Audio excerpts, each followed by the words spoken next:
Next man I'd like to introduce to make a little presentation is a guy I've worked with at the Metropolitan Golf Writers Association for the last 5 or 6 years.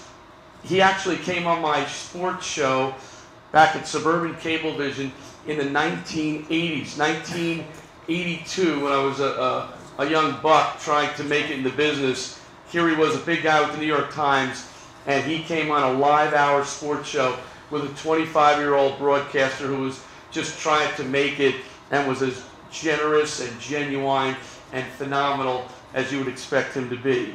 He's a Pulitzer Prize winner, captured the award in 1981. He's the author of 21 books. So many of us want to write one book.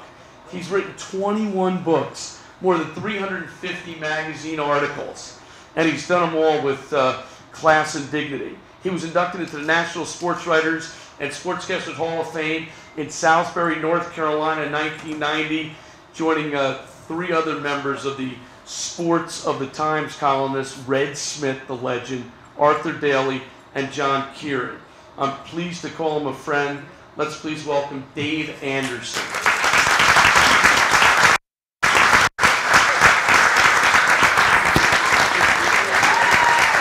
Synonymous with the New York Times and with greatness, although he does push the ball right, and his short game is not nearly as good as it used to be. He used to give me shots, now I give him a bunch. Thank you, Bruce. Thank you for all those words about all these Pulitzer Prizes and books and everything. But my real claim to fame is that I was a student of Frank McGuire as a senior at Xavier High School when Frank was the civics teacher. Frank was my civics teacher in my senior year at Xavier. That was also the last year that Frank coached the basketball team. He coached it before the war, and then he was in the Navy.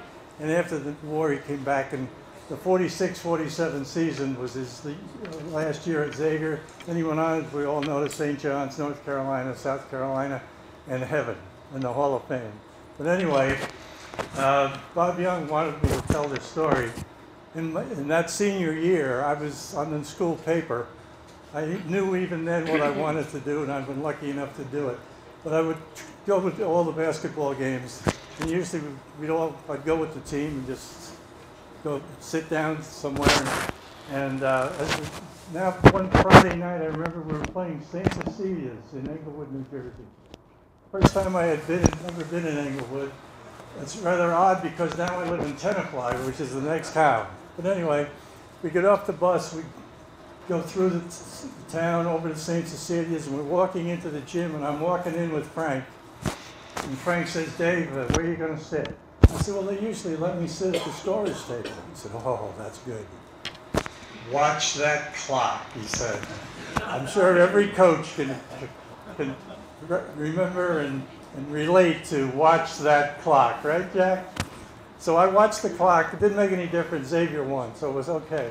But oddly enough, you look back, you know who the basketball coach at St. Cecilia's was then? Vince Lombardi. There I was. Little did I know that I was sitting with 2 great Hall of Fame coaches who were then in high school, Frank McGuire and Vince Lombardi. But that's just to have Frank McGuire say to me, "Watch that clock," is what I'm really famous for. Thank you very much. Thanks, Bruce.